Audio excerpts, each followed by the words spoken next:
Welcome to the Wed Pro podcast, the podcast for Wed Pros no matter their stage. We are your hosts, Katie and Roxy, and this is the Wed Pro podcast. Hi, welcome back, and let's just get straight into the good stuff. If you have been thinking quite recently that inquiries are down and you've done nothing different in your business and you're not quite sure what's going on, then this is the episode for you, because it's not that you've suddenly lost your touch. No, not at all. It's not your work, it's not your vibe, it's the shift. And we are hearing this a lot. Gen Z couples are now the majority of the people getting married, and they are not booking in the same way that millennials did. Yeah, they're not browsing in the same way. They're not interested in your 5-page PDF brochures. They're not asking their mums who they used when they got married back in 1992. Like, this is a whole new game, and we've just got to adjust the way that we play it, right? We have. So firstly, let's look at this mindset of the Gen Zs, Zers. How do we know? Please, can we just make a pause for a second? Because I never can cover this topic without just hearing my kids constantly. This type of language. We didn't use this type of language when we were. We didn't. We were kind of Thens, Zs. How do we say this? My daughter actually said to me last night, "Oh, Mum, tell me you're a millennial without telling me you're a millennial." What should I say? Something like, "I'm taking perimenopause vitamins." You know what I'm finding? Why is the Ice Bucket Challenge done a full circle? Have you seen it? No, I haven't seen it. Can you remember the Ice Bucket Challenge? Yeah, I do remember this time now. It's all come back round. I've seen celebs doing it. I've seen daytime TV people doing it. My daughter's done it. My son's done it. Oh, that's good. Are they still doing it? Are they still doing it for the same charity? I think it's a different charity now, but I mean, it's great, but I just feel old. I'm like, yeah, I remember that was it in a full loop. That's in a full loop. Yeah, and tell me you're a Gen Z without telling me you're a Gen Z. And I was like, you shop at Sephora? That's trainer socks. Trainer socks, yeah, actually. I think that is the difference, isn't it? Ankle socks and trainer socks. I've got trainer socks on right now. Or is it? And the Gen Zers wear ankle socks, right? But hey, and the longer white Nike, gotta be Nike as well. Gotta be Nike branded socks. Isn't it so strange? And actually, we're going to dive into some of these reasons why they are so in tune with this sort of stuff. And quite often I look at my kids and I say, where have you learned that from? That's very clever. Where have you learned that from? YouTube. And I said, you know what? You used to say mummy, and now it's YouTube.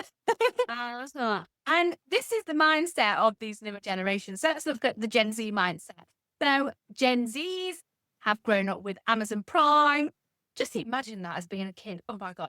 Netflix and TikTok. And if they can't find the answer or that vibe, immediately they're out. Yeah, they don't want kind of mystery. They don't want to have to search for things. They want absolute clarity. They want to make decisions fast. And although, yes, there is quite a lot of research that goes into making those bigger decisions, when they're ready to make the decision, they want to make it fast. So the question is, are you making it easy for them to choose you? Food for thought right there. They've been marketed to pretty much since the day they were born, since they're around 10, and they can smell salesy, fluff a mile away. That means your copy, your content, your pitch, it needs to feel real and not rehearsed. Yeah, I think that is the thing, isn't it? It's not just about the constant advertising that they've had, from sides of buses to television ads to ads in the middle of programs. Can we just talk for a minute about how I pay for an Amazon Prime TV subscription with obviously Amazon Prime? And yet, even though I pay for that service, I'm still getting ads now interrupting the films that I'm watching. And I pay. And I'm like, how much more do I have to pay? And then Disney Plus. I think actually they decided they were going to drop that, but Disney Plus wanted to introduce a new subscription with ads in as well. Isn't it mad? But I think people get to the phase, if we can go back sort of 10 years, you used to be able to rewind through the ads, couldn't you? You'd be able to rewind through, whereas now actually you've got to sit and watch them. But what happens is people will pick up their phones. Like they're not really as in tune now to those kind of advertising messages that are just coming up. But it's not just that as well. They've gone through lots of news of banking scams, HMRC scams, their phone rings with scams. Even my daughter, I'm like, she's like, Mum, who's rang me? And I'm like, gosh, you're 10, your phone number is nowhere. Like, block. And it's like them, block the net, or like spammy text messages, spammy emails, you know, and it's good because they are being taught to spot these things much, much younger. However, that comes with a bit of a generation of mistrust, doesn't it? Yeah. You know, so you need to kind of ensure that everything sounds really, really authentic from exactly what you said, not just kind of your sales pitch, your copy, your content, but also your values as well, and like what you stand for. They can spot inauthentic content or inauthentic things in my life. And there's been some movement recently around kind of the High Court, and we're not going to get into politics on this podcast because that's not what we're about, but the High Court in terms of like the LGBTQ plus movement and the kind of rulings around, you know, what a woman is and how brands have responded to that. And you can go and kind of research this for yourself. Well, yes, I've seen a few questionable things myself. Yeah. Stay out of the news loop, but this is... Yeah. How brands have responded that have in the past, you know, done things to support the LGBTQ plus movement, you know.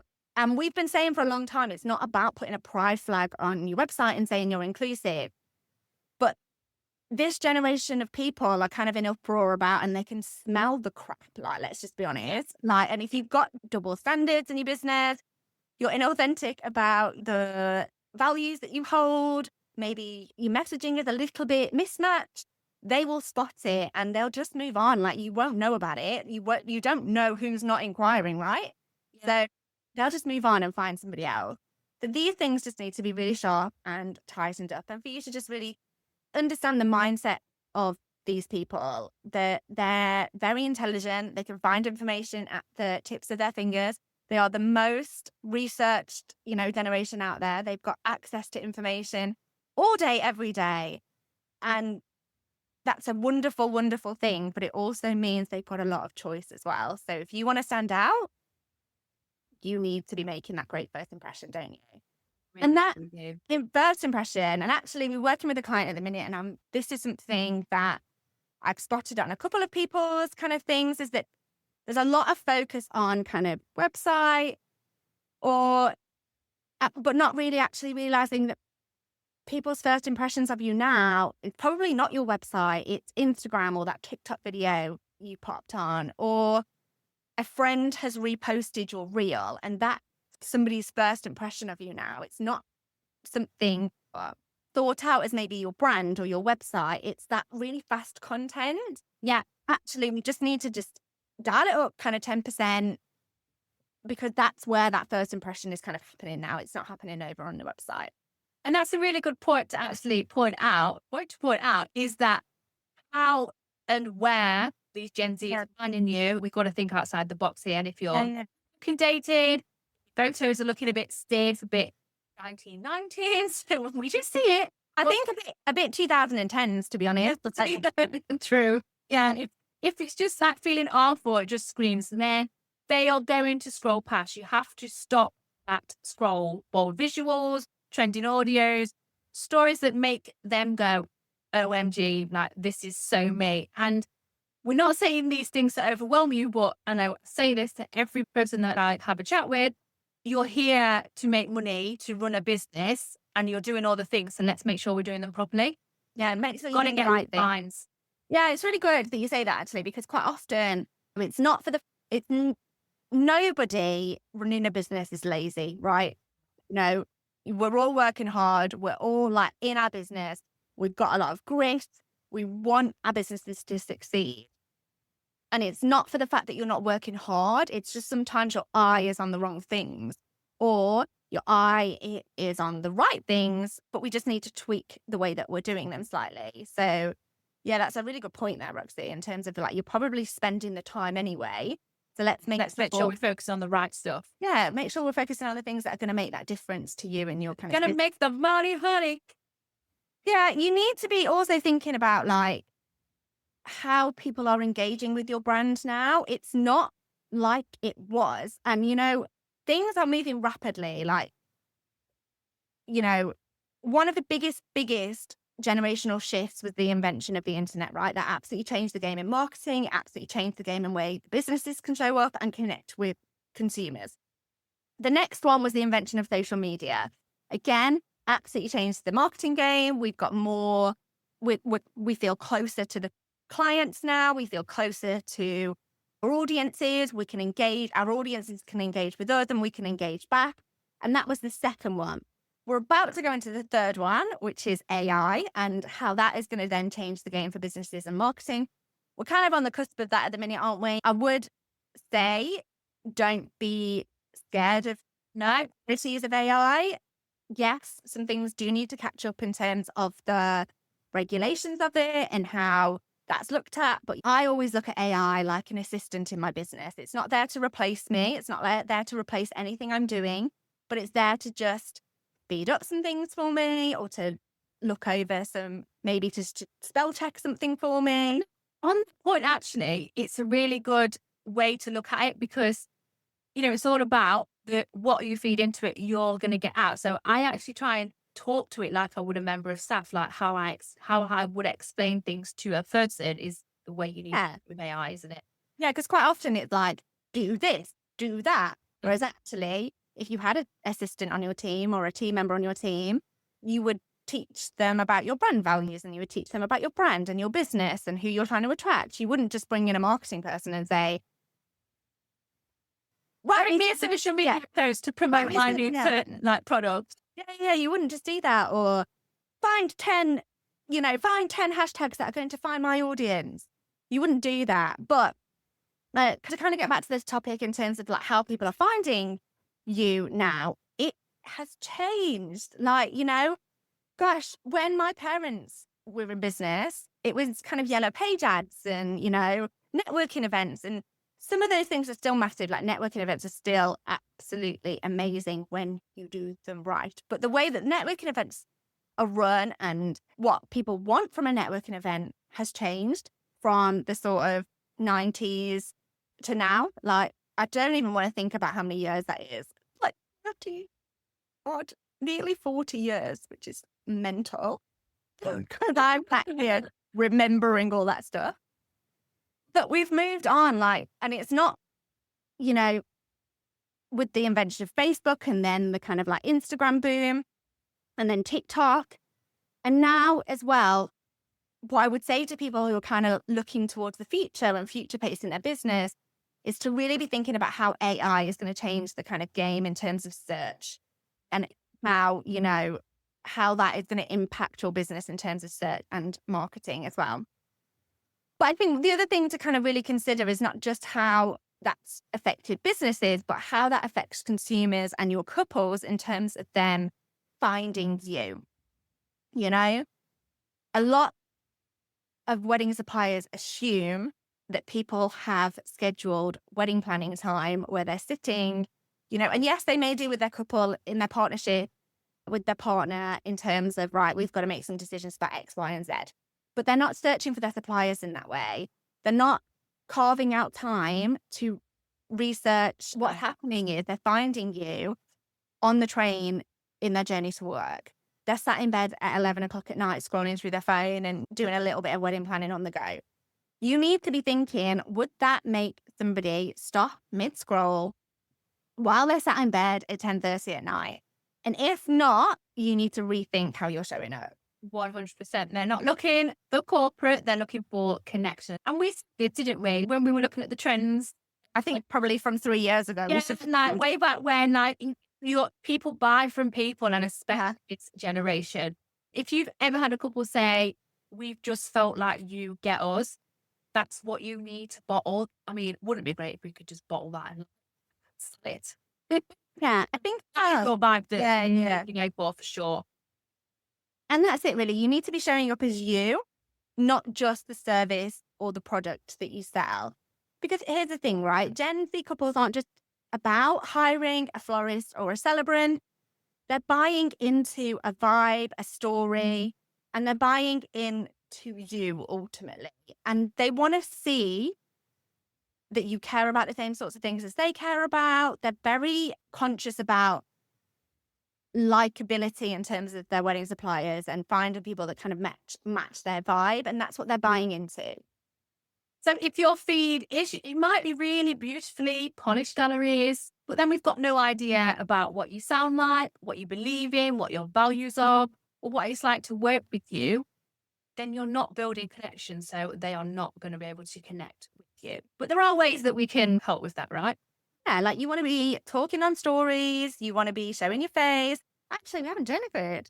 I know you have, but I haven't. I haven't done a good like talk to camera story. I always do them for a little while. I always promo this pod. I'm like, hey, we've got a new pod for your ears. I used to do it. It's like second nature now to me to do that. And I think that's a really good way to connect with someone. I mean, it takes 30 seconds of your day just to get that piece of content out there, but you're showing your face, just so you know. Yeah. You build a And connection. I think there's nothing like being able to show your face that builds that kind of trust and that no lack and trust. But I know what Katie's going to be doing after this pod. It's straight. Katie's got no makeup on today, so I'm not sure about that. I might go and get in the sun, although it's kind of a little bit cloudy. It is a little bit, yeah. But do you know, it was really hot yesterday. It was so hot yesterday. If you're not in the UK, we are currently experiencing like a micro heat wave. Micro heat wave, but microwave. Microwave. Do you remember that? Yes, I do. I'm like really so my. I'm feeling old right now. I'm not gonna lie. Me too. I'm feeling old.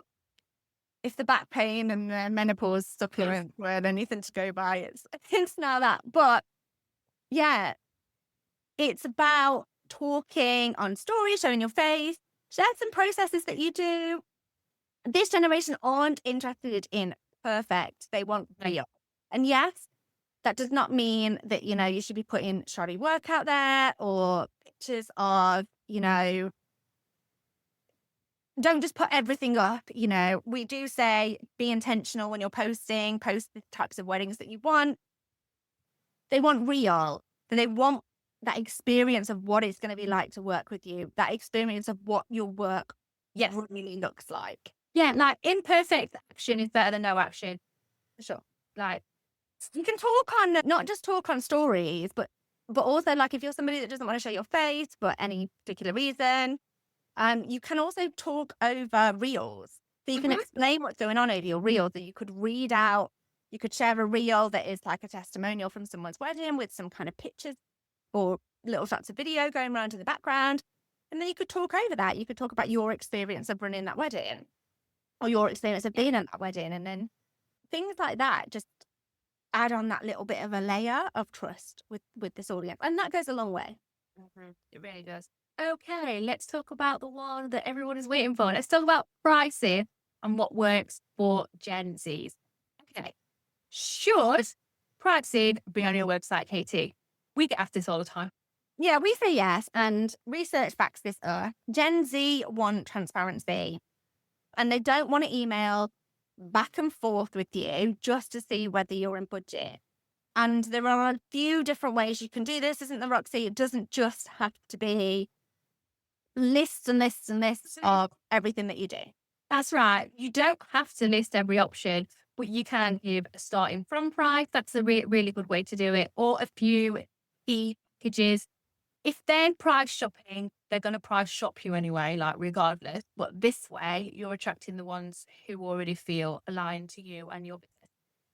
Yeah, and being upfront about pricing doesn't cheapen your service at all. It builds trust.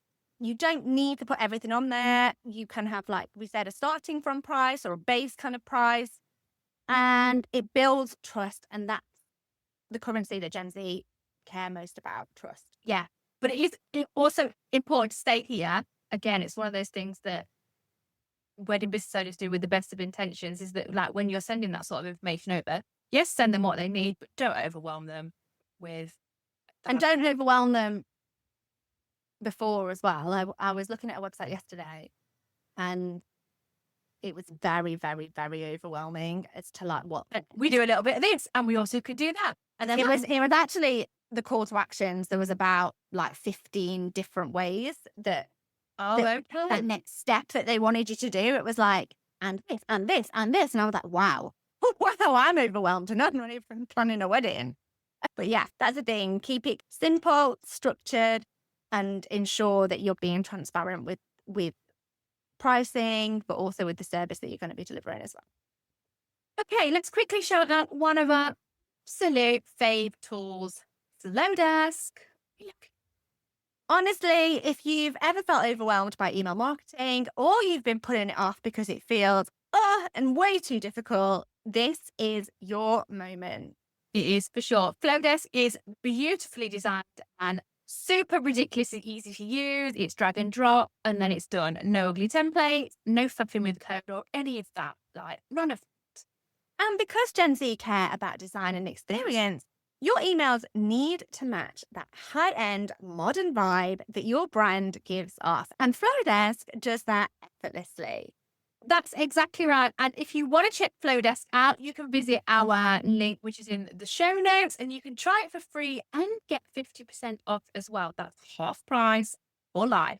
Go and grab it whilst you can. You will not regret it. If you're on and on or on the fence, this is your opportunity to try it now for free before you jump. And thank you to Flowdesk for partnering with this podcast. Okay, I want to just talk about client journey, booking journey as well, because I think this is really important. And yes, it's something that, of course, other generations care about as well.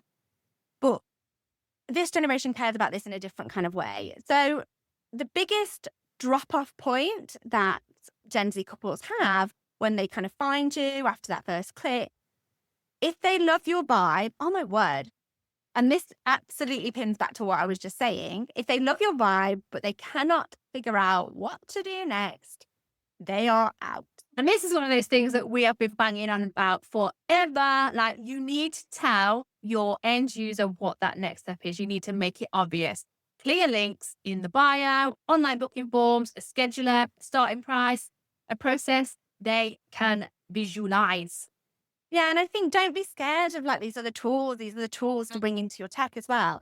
And actually look at them as an investment. Yes, some of these services like online schedulers do cost money, but this generation wants ease. They don't want friction. They don't want to backwards and forwards to find a time in your calendar that's going to work for them and work for you. They want to just be able to easily see your calendar at that moment where they're ready to book. That's the best time to get them in. Like, don't make them wait. At that moment that they've decided to reach out and to get on that chat with you, don't make them wait. Like, they're in that excited moment, like the moment that they want to hear from you and they want to find out more. And potentially, yes, they want to buy from you. You know, if they have to email you, wait 7 hours, maybe 24 hours, maybe, and I hope not 48 hours to hear back from you, they've gone. Like, that excitement's gone. Like, they've moved on. Or, yeah, maybe they'll get back to you, but it's pretty clear to them that maybe you're not as bothered about their booking as they are. And they're going to match that energy back and maybe like procrastinate about making their decision as well. So yes, these tools can be an investment. And one of the most frustrating things that I think I've found in the wedding industry with not so much the people we work with at all, because the people we work with do understand about making decisions to grow their business and what is something that they're going to get a return on and what is going to be, because when we talk about returns on investment, we talk about two different things really, don't we? We talk about time and we talk about money. And the clients that we work with and the businesses that we work with understand that if it's going to save them time or save them money, they can work out, is this worth X, Y, Z? If it's going to save me this much time, if it's going to save me this much money. And that works across the board, right? Is it going to make me money or save me money?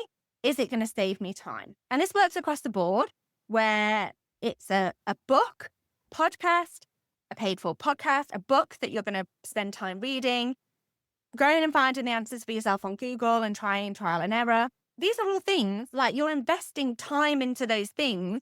Some of those things you're also investing money into, whether it's a DIY course that you've got to do a lot of self-learning on, or whether you work with a coach or a business mentor that can guide you and help you with those next steps so that you don't make some kind of mistakes or anything like that.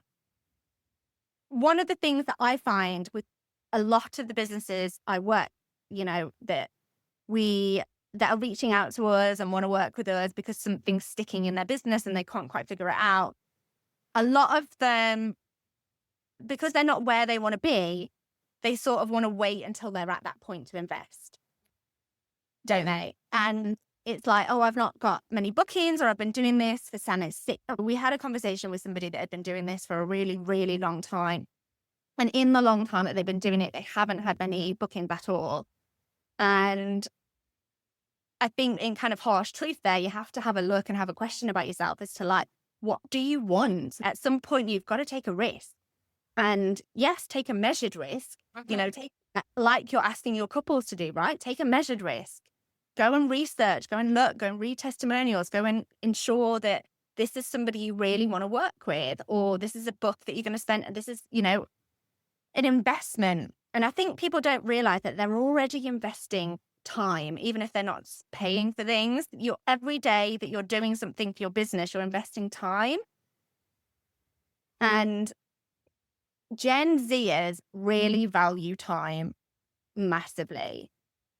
That friction point and that part where you are questioning whether to invest £12 into a scheduling tool or £12 a month into a CRM and that mindset is holding you back in your business. So if you're somebody, and I'm getting really real here, like for those of you that are long-time listeners to our pod, I'm not usually as direct as this, but this absolutely needs to change in terms of your mindset because it is costing you bookings. If you are somebody that is not willing to put your hand in your pocket for 12 quid and you think your clients don't care that they email you and you don't go back to them until the next day because you work a full-time job. And I'm not saying that I don't understand the difficulty of working a full-time job and running a business. Exactly, yeah. It's not about that, yeah. It's things that I've done or that I'm telling you need to be glued to your laptop 24/7. Have these tools so that you don't. There are ways around it. And I think some of the times I hear excuses from people that are like, well, I can't be at my laptop at 10 o'clock or, at 10 a.m. in the morning because I work another job. And it's almost like it's everybody else's fault. Now, yes, you work another job, so let's make it work. Invest in a scheduler so that you're not losing the booking. Invest in a CRM so that you can have automated responses and you're not losing the booking. Everything needs to be fast and human. You don't need to have a fancy funnel. Your inquiry response, you need clarity, you need connection, and you need to not make them wait. That's it. And I think that's mic drop from Casey Litt. I think the way to look at this is to look at your business from a Gen Z end user point of view. Think, how would I want this to be and feel if I was planning my wedding from my sofa, let's say 9 p.m. at night, and you've got Love Island on in the background. I mean, that's how people are doing it. In it, yeah. They're doing it. In it. They're doing it. I don't think this generation, it actually makes me giggle. Like, I don't think they just watch TV. And I know that I'm guilty of this as well. Like the ad break comes on, the phone comes out. And I quite enjoy that kind of TV, that kind of 20% attention span television. And yes, if I'm watching like a really gritty drama or something, there's a couple of things that I really want to watch that I haven't had time to sit down and really get into yet. But the phone, I don't pick up the phone because I know I need that kind of concentration and like it's like really got me. But quite a lot of the time, like you say, for these kinds of programs, or there's lots of ads breaks, they're planning their wedding whilst also kind of multi-screening. They are literal like multitask the genius. bee's knees at this multitasking. Like they are so used to having technology like in front of their faces quite a lot of the not 24/7 but pretty much, right, apart from the sleeping. Well, there's tech involved in the bedroom now. Yeah, there is, right? So like they are so used to doing that whilst they're doing this. So you just got to think about how can I use that for my business? Like what opportunities have I got there to get myself like in front of them, visible, and meet them where they are, because that's what it's about. They are not going to change the way that they purchase. Yeah. You've got to change your business, and you've got to get with the times, guys, because you need to. I think it's about, isn't it, like that friction. And, years ago, it would be like, does your website load with good speed and is it mobile optimized?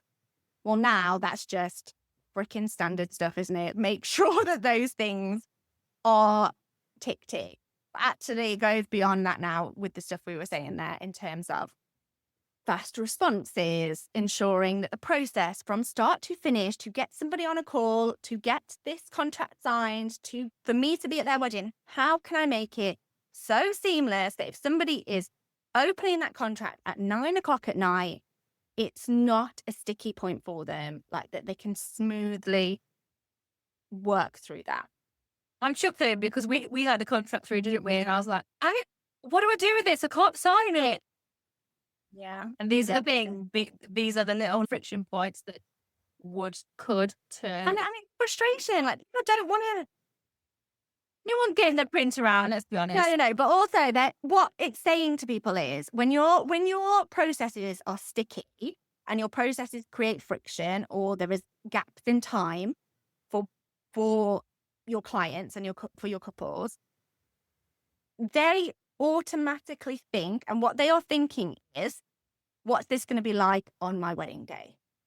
That's what they're thinking. They're thinking about that end kind of product and thing. And it's the same for us. Like when we got that contract, we were like, okay, if this is a bit difficult here, is this the right decision for us in our business? Because what else is it going to be a bit difficult for down the road? Because for that, I mean, we were just able to bring it up and say, oh, could we just change this a little bit, please, so that we can just sign it right here and right now?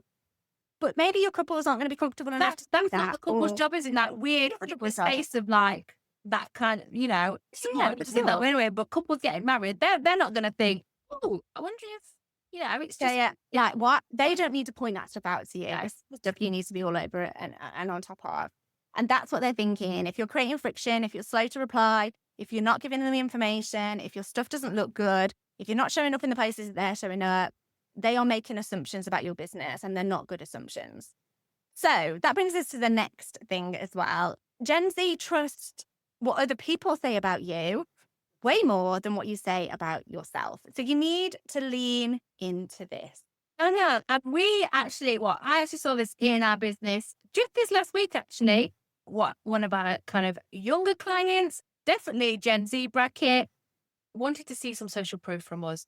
And luckily, we capture things like this. So this is why it's important to start collecting now, even if you haven't got a great deal of social proof behind you. Have it in your processes from the day dot, because then you're building that portfolio, that profile around yourself, like Google My Business. Make sure you're on there. I still talk to people who are not on Google My Business, like, what the frick? It's not even called Google My Business anymore. Google Business. It's called Google Business Profile. They've had a glow up. But screenshots of reviews, screenshots of DM replies, behind the scene videos, and past couples saying, OMG, oh my God, you have literally made our day. Share it all constantly and consistently. Don't just put it out there once, because yes, you think, oh gosh, I've seen this 1,000 times now. You've got to continuously put it out there in different ways. Yeah, and I think as well, it's about meeting them where they're at, right? That can create a connection very quickly in an Instagram story. Like if you are screenshotting, that your couple, do not wait for the fancy Google review. If someone texts you after their wedding or a part of the process before their wedding, that is social proof. You can get the permission to be able to share that, have that in your contract. This is what we're saying. Have the processes that say, if you engage with us, we may use your words, your screenshots, your testimonials in future marketing. Please opt out here. That's all you need, right? But you need to think about this stuff in advance. But the screenshots, don't wait for the Google review. Or we get a lot of people say to us, I really struggle to collect testimonials in my business. Well, make it easy for people to be able to do it then. Drop them a text after the wedding and say, it's been a few days now since the wedding. I wanted to catch you before you went on honeymoon. Just really wanted to say congratulations. You could ask a question there, like, was everything okay for you? If you want to, or you can leave it at that and see if they reply. And it can be just as simple as that until you're waiting for the Google, the Google review or the longer kind of review. We are in an age of receipts. This is what the Gen Z is saying. I don't know if you watch the telly and they're like, where's your receipt? Where's your receipt? What they mean is like, where's your proof? If you say you're amazing, but nobody is backing you up, they don't trust that. They've seen this from day dot, because we're in an age of influence, right? We're in an age of influencers and influence. You were saying about the Nike socks before. That's because the people they care about are wearing Nike socks. So they want the Nike socks. Nike, I don't know what to say, but because I'm not of that generation. But like, Tell me you're a millennial without telling me you're a millennial. There we go. There we go. But they'll move on. Like, they want that social proof. Yeah. And social proof doesn't just come from testimonials. It comes from other people talking about you, other people doing style shoots with you. It comes from press. It comes from PR. It comes from people talking about you and your business and backing you up. And you can get it in a million different ways. It's not just that freaking Google review or that Facebook review or like on a form, on an offboarding form. Get smart and start thinking outside the box. Get screenshotting. That's what I do. I'm like, thank you. I'll take those nice words. Thank you very much. We have a shared album, don't we, on our phone? Yeah, and it's nice, actually. I think it's actually like a WhatsApp chat or something, but it doesn't matter how you save them, but just make sure they're easy accessible so that you can then put them out there to the world. Okay, so finally, let's talk about that thing where I said people buy from people. So let's start with this pushy pitching. If you're using old school sales scripts, that's likely. It's not likely. That is what is putting these Gen Zs off. Well, sure. I mean, we're not saying don't use a sales script, right? It's quite useful for you to Have a structure. A structure, and actually that keeps the control for you. Quite often, your couples want to run the conversations, but actually, as wonderful as it is, and yes, you need to have time in that conversation for your couples to speak, you can't let them control the flow of the sales call or of that kind of consultation. Because if they control the flow of the consultation, you may get loads and loads you may feel like you've built rapport. You may feel like you've had loads and loads of information about them, but you've lost the control and they will procrastinate on the decision if they want to. You need to start conversations. You need to educate. You need to share insights. You want to be somebody that they want in their inbox or want to see on their feed. And that's what builds a brand that they're able to trust and book ultimately. I think the thing here is it's just not to see it as sales. Yes, it is sales in like the business sense, but you are helping a couple. You are serving a couple. You are providing a service that they want, need. And it's just about listening to what they want, feeding it back in a way that you can provide. Thank you very much. You don't need to shout louder. You need to find ways to connect smarter. And I really like what you said there about that structure. If you don't have a set structure for your sales calls, please get one, because it can really help you stay in control of that call. Because I've had it in the past where a call supposed to take Did you not say to me this week that you were on a call? Like, typically it's like 30 minutes, isn't it? Like an hour and 10, because the script went out the window. I was having a lovely time. Like the structure went, and I was like, "Oh, well, it's gone now." But it can just run away with you. Before you know it, you've kind of like missed the intention. You've missed, like talked yourself out of that sale really, because you just need to keep it a bit pure to the sales purpose. And I think this is it, isn't it? It's not about doing more. It's not about showing up. It's just about showing up with the right energy, the right clarity, and getting rid of all the kind of crap and the fluff that they're not interested in. Yeah. And what's really good about actually having a structure that you stick to is that it's a really good way to work on your sales and on those calls, because you can start to track like what questions are hitting. Okay, like I might need to tweak that a little bit there, but you keep it the same. Then after like 10, 20 calls, you can then look back and go, okay, like what's my cadence rate? Yeah, like where are people dropping off? Yeah, exactly that. Some more tracking for you to get on with there though. It's really about kind of updating your vibe, isn't it? Simplifying things that you're doing, simplify your sales process. speak to people like an actual human being. And that's kind of where things sort of fall and click into place, isn't it? Yeah, and I think, it is worth saying, don't panic if inquiries are slower right now. You're not broken, don't worry. You're just being called to evolve a little bit. Now is the time for your business 2.0. It just needs a little bit of innovation to meet these Gen Zs, Gen Zers, where they're at. Yeah, and where they are. And that's it for today. Thank you so much for listening. Hopefully, come and let us know what you thought about today's episode. Did you have a particular takeaway that you really loved? Please, please, please, if you've got a spare 2 minutes, me and Roxy would absolutely love it if you would leave a little review. 70% of you that listen to this podcast have never left us a review. And this is actually true. This is not just a stat. Most people that I talk to say, oh, I listen to your podcast.